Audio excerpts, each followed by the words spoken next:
இன்னைக்கு barbecue smashed potato பண்ண போறோம். பொட்டேட்டோவை நல்லா கழுவி அவிச்சுக்கலாம். கொஞ்சம் மைனஸ், சில்லி பவுடர், பூண்டு போட்டுக்கோங்க. அடுத்து ஆரகனா, கெச்சப், மில்க் ஊத்தி நல்லா மிக்ஸ் பண்ணிக்கோங்க. கொஞ்சம் உருளைக்கிழங்க நல்லா ஸ்மாஷ் பண்ணிக்கலாம். உருளைக்கிழங்கு கார்ன்ஃபிளவர் மாவுல முக்கி பொரிச்சு எடுத்துக்கோங்க.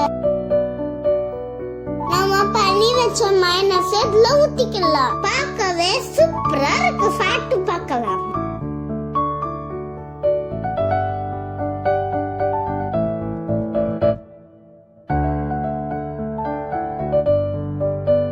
சூப்பரா இருக்கு. எனக்கு ரொம்ப பிடிச்சிருக்கு. இன்னைக்கு சோயா சங்க் கட்லெட் பண்ண போறோம். வெந்நீர் சோயாவை கொதிக்க வச்சு தண்ணிய புழிஞ்சுக்குங்க. இப்ப இத மிக்ஸில போட்டு அரைச்சுக்கலாம். அவிச்ச உருளைக்கிழங்க மசிச்சு இதுல போட்டுக்கலாம். ஆனியன், கொத்தமல்லி, உப்பு, chilli powder, chat masala, garam masala போட்டு நல்லா மிக்ஸ் பண்ணிக்கலாம்.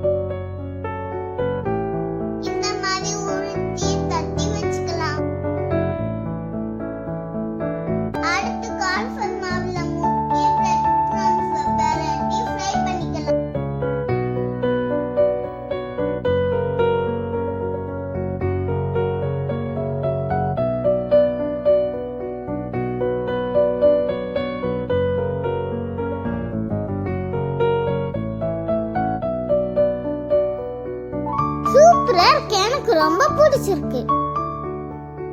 இன்னைக்கு மினி சமோசா பண்ண போறோம். ஃபர்ஸ்ட் கோதுமை மாவு, உப்பு, ஓமோ போட்டு நல்லா தண்ணிய ஊத்தி நல்லா பிசைஞ்சிக்கலாம். மாவை நல்லா பிசைஞ்சாச்சு. அடுத்து ஸ்டஃபிங்காக உருளைக்கிழங்கு எடுத்துக்கலாம். அது கூட onion, salt, chilli powder, garam masala, chat masala போட்டு நல்லா மிக்ஸ் பண்ணிக்கலாம். மாவை நல்லா உருட்டிட்டு இந்த மாதிரி கட் பண்ணிக்கோங்க.